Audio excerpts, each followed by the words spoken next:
बिस्मिल्लाहिर्रहमानिर्रहीम, अस्सलाम वालेकुम। मैं बशीर अली हूं और आप देख रहे हैं मोबिलॉग्स 2.0।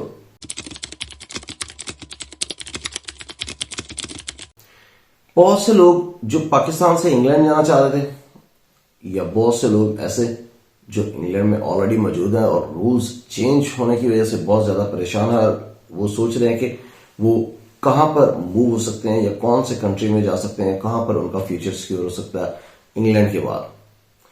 और बहुत से ऐसे लोग जो पाकिस्तान से ही किसी ऐसे कंट्री में जाना चाह रहे हैं जहां पर वो एक अच्छी लाइफ गुजार सकें, और उनका प्लान ऐसा था ज्यादातर लोगों का कि वो यूके जाए, क्योंकि पाकिस्तान से ज्यादातर लोग जो फर्स्ट प्रेफरेंस उनकी होती थी वो यूके होता था।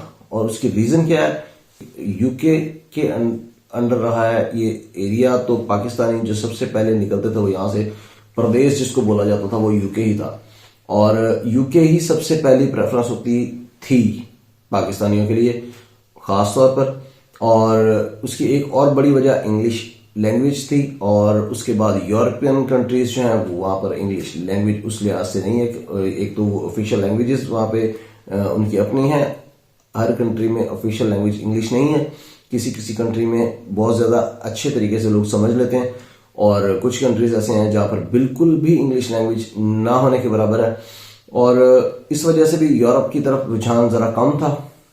और उसके बाद जो इंग्लिश स्पीकिंग कंट्रीज हैं वो ऑस्ट्रेलिया, न्यूजीलैंड, अमेरिका और कनाडा है, तो सेकंड प्रेफरेंस पे वो आते हैं, लेकिन वो सारे के सारे कंट्रीज के दूर हैं। इस वजह से पाकिस्तान से अगर देखा जाए तो इस वजह से वो सेकंड प्रेफरेंस पर आते हैं, और इसी वजह से इंग्लैंड को फर्स्ट प्रेफरेंस या अहमियत हासिल रही है हमेशा से। लेकिन अब क्योंकि रूल्स बहुत ज्यादा चेंज हो गए हैं इंग्लैंड में और वो काफी टाइट करते जा रहे हैं रूल्स, तो वहां पर रहने वाले लोग भी मूव करना चाह रहे हैं। तो इसके लिए जो मैं आपको सजेस्ट करूंगा, और वो सबसे जबरदस्त ऑप्शन जो सबसे ज्यादा फिजिबल जो पाकिस्तान में रहने वाले लोग हैं उनके लिए भी, और क्योंकि वो यूके को फर्स्ट प्रेफरेंस जिस लिहाज से रखते थे वही ऑलमोस्ट वही चीजें उसके बिल्कुल साथ मौजूद हैं आयरलैंड में। आयरलैंड में क्यों मैं कह रहा हूं आयरलैंड, एक तो इंग्लिश लैंग्वेज वहां पर बोली जाती है और वो यूके के बिल्कुल साथ जुड़ा हुआ, तो लोकेशन इंग्लैंड से भी जबरदस्त है। क्यों? क्योंकि लोकेशन वाइज अगर आप देखें तो इंग्लैंड के बिल्कुल साथ है, तो इंग्लैंड हो गया या आयरलैंड हो गया ऑलमोस्ट सेम ही है। यूरोप का भी पार्ट है, तो आप अगर आयरलैंड में चले जाते हैं तो फिर आप यूरोप में भी जा सकते हैं कहीं पर भी। और उसके बाद अगर आप देखें तो आयरलैंड जो है वहां से अगर आप देखें तो कनाडा और अमेरिका क्लोजेस्ट है एज कम्पेयर टू यूके और यूरोप। तो उसके बाद एक और चीज ये है कि इंग्लिश लैंग्वेज जो है वो ऑफिशियल लैंग्वेज है, तो वहां पर जाना और रहना एज सच इतना मुश्किल नहीं है जैसे यूरोपियन कंट्रीज में जाकर रहना, क्योंकि वहां पर जुबान सीखनी पड़ती है और लाजमी सीखनी पड़ेगी अगर वहां पर सर्वाइव करना है। तो सबसे पहली प्रेफरेंस जो मैं आपको सजेस्ट करूंगा वो आपका आयरलैंड होना चाहिए, और उसके बाद कनाडा, अमेरिका, न्यूजीलैंड, ऑस्ट्रेलिया अगर आप इंग्लिश स्पीकिंग कंट्रीज में मूव होना चाहते हैं, और उसके बाद आपको मैं सजेस्ट करूंगा यूरोप और फिर कोई और कंट्री। तो आयरलैंड के बारे में कुछ क्विक फैक्ट्स आपको बता देता हूं। इसका कैपिटल जो है वो डबलिन है, और इंग्लिश जो है वो ऑफिशियल लैंग्वेज है, और इसकी टोटल आबादी जो है वो 5 मिलियन है, यानी कि 50 लाख।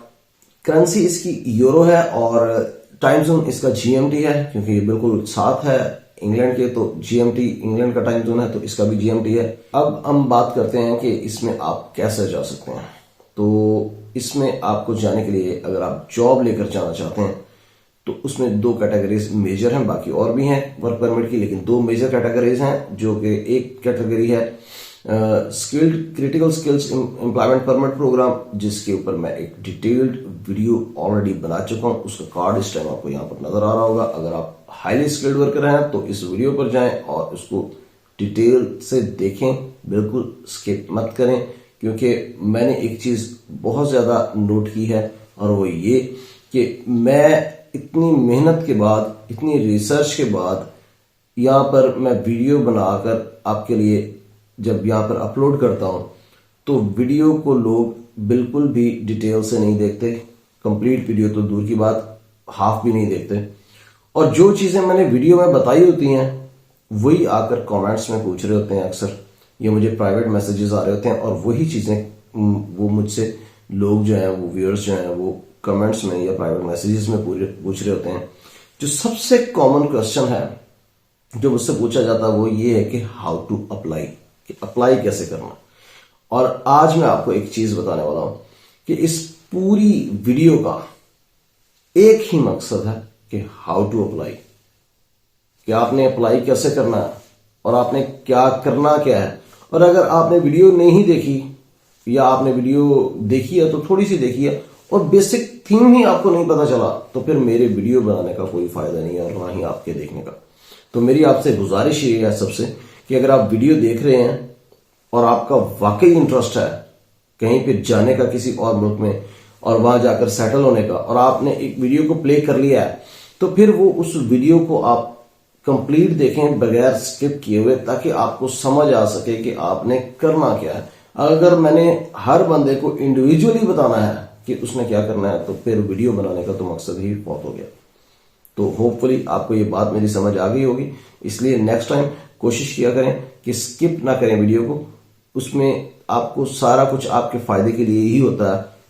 अपने फ्यूचर के लिए थोड़ा सा टाइम निकालें और वीडियो को तसल्ली से बैठ के देखें और समझें कि क्या करना है, क्या आप जो वीजा अप्लाई करने जा रहे हैं, जो भी वर्क परमिट जिसके बारे में भी वीडियो बनी है वो आपके लिए सूटेबल है, और फिर अगर सूटेबल है तो फिर आगे उसमें आपने क्या करना है, अप्लाई कैसे करना है। तो चलिए अभी वीडियो का बाकायदा आगाज करते हैं और मैं आपको बताता हूं कि आज हम किस कैटेगरी के बारे में बात कर रहे हैं। तो सबसे पहले मैं आपसे रिक्वेस्ट करूंगा कि अगर आपने अभी तक मेरे चैनल को सब्सक्राइब नहीं किया तो मेरे चैनल को जरूर सब्सक्राइब कर लीजिएगा। बहुत शुक्रिया। अच्छा जी, आयरलैंड में मैंने आपको जैसे पहले बताया कि मैंने एक जो कैटेगरी मेन है, दो कैटेगरीज हैं, एक जनरल एम्प्लॉयमेंट परमिट जिसके ऊपर आज हम बात करेंगे और दूसरी है क्रिटिकल स्किल्ड एम्प्लॉयमेंट परमिट जिसके ऊपर ऑलरेडी मैं वीडियो बना चुका हूं, वो आप मेरे चैनल पर जाकर देख सकते हैं और उसका लिंक मैंने कार्ड में भी डाल दिया था, वहां से भी आप देख सकते हैं। इस टाइम आपको स्क्रीन पर जो नजर आ रहा है वो जनरल एम्प्लॉयमेंट परमिट का पेज ओपन है और इसमें मैं आपको बेसिक डिटेल्स बता दूंगा क्योंकि यहाँ पर बहुत ज्यादा डिटेल है तो सारी डिटेल्स तो आपको नहीं बताई जा सकती। अच्छा जी, जनरल एम्प्लॉयमेंट परमिट में आपको किस टाइम पर या कौन सी सिचुएशन में या किस कंडीशन में आपको वीजा मिलता है, वो इस सिचुएशन में मिलता है कि अगर आप उस प्रोफेशन में जा रहे हैं जहां पर लेबर शॉर्टेज है तो फिर आपको जनरल एम्प्लॉयमेंट परमिट मिल जाएगा। तो जनरल एम्प्लॉयमेंट परमिट क्यों वो कहा जाएगा, अगर वो क्रिटिकल स्किल्स एम्प्लॉयमेंट परमिट की कैटेगरी में आपका प्रोफेशन नहीं आता तो फिर वो जनरल एम्प्लॉयमेंट परमिट की कैटेगरी में आएगा। और दूसरी चीज इसके अंदर जो सबसे ज्यादा मेन चीज है और गुड न्यूज जो आपके लिए वो ये है कि आपका प्रोफेशन कोई भी हो सकता है, किसी भी प्रोफेशन में आप हैं, जस्ट आपने ये एक लिस्ट चेक करनी है, in eligible list of occupations for employment permit. आपको जो सामने स्क्रीन पर नजर आ रही है मैं ओपन भी कर देता हूं, in eligible list of occupations for employment permits, ये नीचे एक कंप्लीट लिस्ट दी गई है, इसको आप चेक कर लीजिएगा। ये जो लिस्ट है इस लिस्ट में आपका प्रोफेशन नहीं होना चाहिए, उसके अलावा इस लिस्ट के बाहर आपका कोई भी प्रोफेशन है इस लिस्ट में नहीं होना चाहिए। फिर आपको अगर आपकी कैटेगरी बनती है क्रिटिकल स्किल्स एम्प्लॉयमेंट परमिट की तो वहां पर आपको उस कैटेगरी में वीजा मिल जाएगा, और अगर आपकी उस कैटेगरी में नहीं आप फॉलो करते तो फिर आपको जनरल एम्प्लॉयमेंट परमिट में आ जाएंगे। तो उसके बाद हम देख लेते हैं कि एलिजिबिलिटी क्राइटेरिया क्या है। बेसिक क्राइटेरिया जो है उसमें आपको देखेंगे, आपको इसके जो भी आप काम करने जा रहे हैं उसमें आपको जो पे ऑफर हो रही है वो 30,000 यूरो पर एनम, यानी कि एनुअल इनकम जो आपकी रेम्यूनरेशन जो है वो आपको ऑफर होनी चाहिए। और दूसरी बात वही कि आपका जो इन एलिजिबल लिस्ट है ऑक्यूपेशंस की उसमें आपका ऑक्यूपेशन नहीं होना चाहिए। जो आपका एम्प्लॉयर है उसने लेबर मार्केट नीड्स टेस्ट का जो उसमें से प्रोसेस में से गुजरा हो। कोई भी कंपनी जो आपको हायर करने जा रही है या आपका एम्प्लॉयर जो है उसकी कंपनी के अंदर जो 50% जो एम्प्लॉयज हैं वो यूरोपियन होने चाहिए। और इसमें एक्सेप्शन ये है कि अगर कोई स्टार्टअप है जो अभी रिसेंटली स्टार्ट हुआ है और उसमें कोई भी एम्प्लॉय नहीं है, आप अकेले एम्प्लॉय अगर जा रहे हैं वहां तो फिर आप जा सकते हैं, उसमें एक्सेप्शन है। कुछ कैटेगरीज ऐसी हैं जिसमें 30,000 यूरो जो एनुअल इनकम है या एनुअल पे है या रेम्यूनरेशन है उसको कम करके 27,000 तक कर दिया गया। ये कुछ 2-3 कैटेगरीज हैं, उसको आप देख लीजिएगा। अगर आप उसमें पूरा उतरते हैं तो आपको ये क्राइटेरिया मेट करना ईजी हो जाएगा। एलिजिबल जॉब्स वही है कि इसमें क्लियरली बता दिया गया कि हर जो ऑक्यूपेशन है वो इसमें आ सकता है जो इन एलिजिबल ऑक्यूपेशन लिस्ट में नहीं है। जो इन एलिजिबल है वो किसी भी सूरत में उसको वीजा नहीं मिलेगा और एम्प्लॉयमेंट परमिट भी नहीं मिलेगा और वीजा भी नहीं मिलेगा। और जो इस लिस्ट में नहीं आता वो फिर 2 कैटेगरीज में डिवाइड हो जाता है मेनली। और वो एक तो क्रिटिकल स्किल्स एम्प्लॉयमेंट परमिट उसको मिलेगा अगर आप हाईली स्किल्ड हैं, तो अगर उस लिस्ट में भी आप नहीं आते तो फिर आपको जनरल एम्प्लॉयमेंट परमिट मिलेगा। अच्छा, इसमें आपने पहले तो एम्प्लॉयमेंट परमिट लेना होता गवर्नमेंट ऑफ आयरलैंड की तरफ से, तो पहले उसके लिए आपको चाहिए जॉब ऑफर। और जब आप जॉब ऑफर ले लेते हैं तो फिर एम्प्लॉयमेंट परमिट के लिए आप भी अप्लाई कर सकते हैं, आपका एम्प्लॉयर भी अप्लाई कर सकता है। तो जब आपको एम्प्लॉयमेंट परमिट मिल जाता है तो फिर आप अगर नॉन यूरोपियन कंट्री से हैं तो फिर आप अप्लाई करेंगे visa. Labour market needs test के बारे में मैं आपको पहले बता चुका हूं कि उसमें एक कुछ रिक्वायरमेंट्स होती हैं कि आपका जो एम्प्लॉयर है वो पोस्ट करेगा या तो यूरोस में या फिर किसी और जॉब पोस्ट में या न्यूज़पेपर्स में पोस्ट करेगा कि हाँ जी मुझे ये बंदा चाहिए इस प्रोफेशन में। और अगर उसको एक स्पेसिफिक ड्यूरेशन में वो बंदा कोई सुटेबल कैंडिडेट नहीं मिलता तो फिर वो outside of the Europe hire कर सकता बंदा, तो वो उसका लेबर मार्केट नीड टेस्ट की जो क्राइटेरिया वो मेट हो जाता है।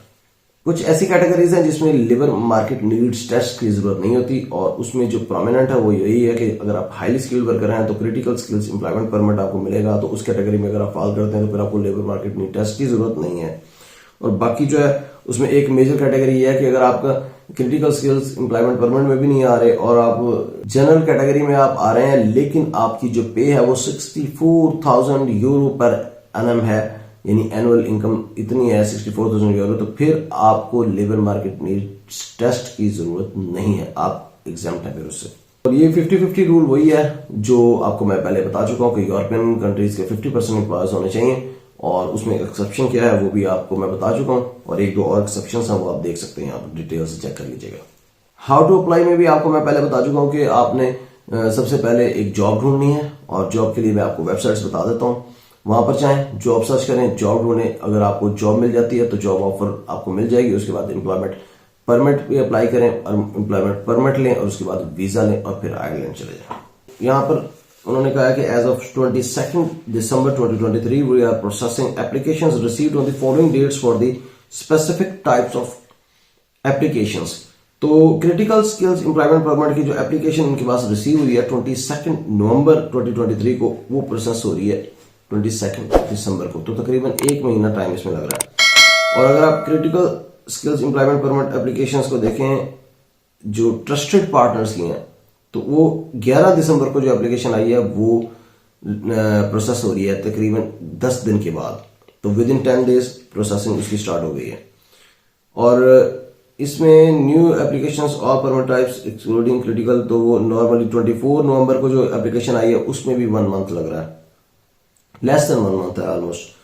तो इस तरह से आप ये डेट सारी चेक कर लीजिएगा।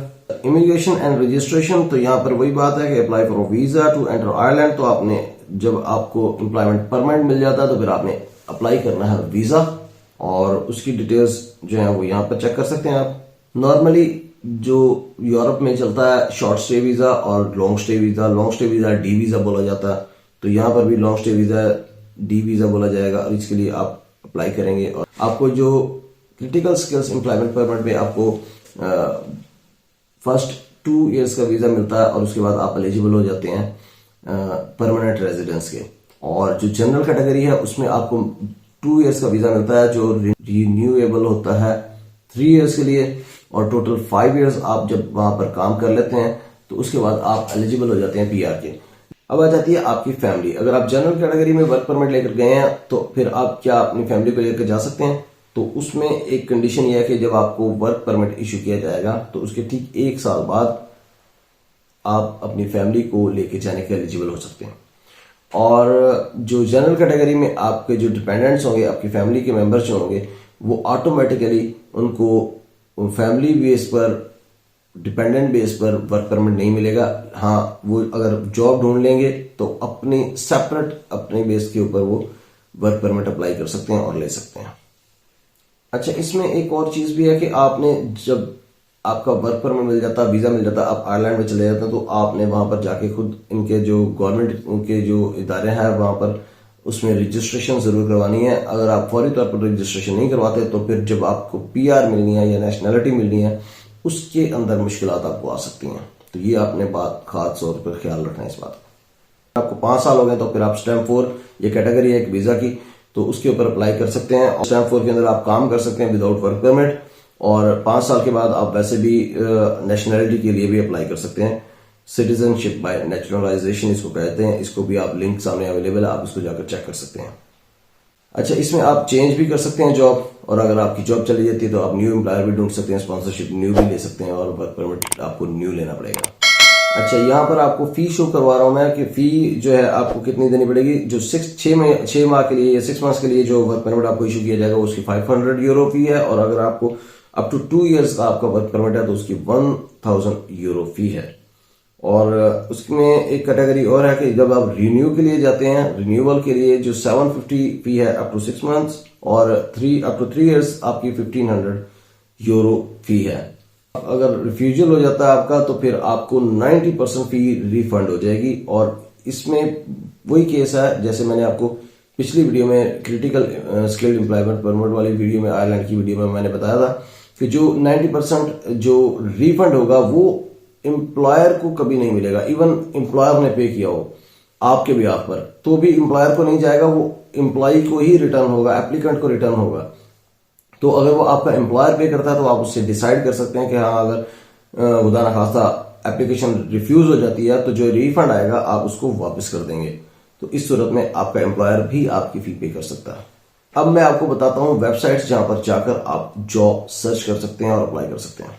मेनली जो है जो आयरलैंड की वेबसाइट्स हैं वो आपको सामने इस टाइम स्क्रीन पर 1 बाय 1 नजर आ रही होंगी, और उसके अंदर आप जो मेजर प्लेटफॉर्म्स हैं वो तो जैसे लिंक्डइन हो गया, इंडीड हो गया, और employment.ie, और उसके बाद यूरस, ये वेबसाइट्स हैं। और बाकी कुछ 1-2 और वेबसाइट्स हैं वो आपको सामने स्क्रीन पर 1 बाय 1 नजर आती जाएंगी।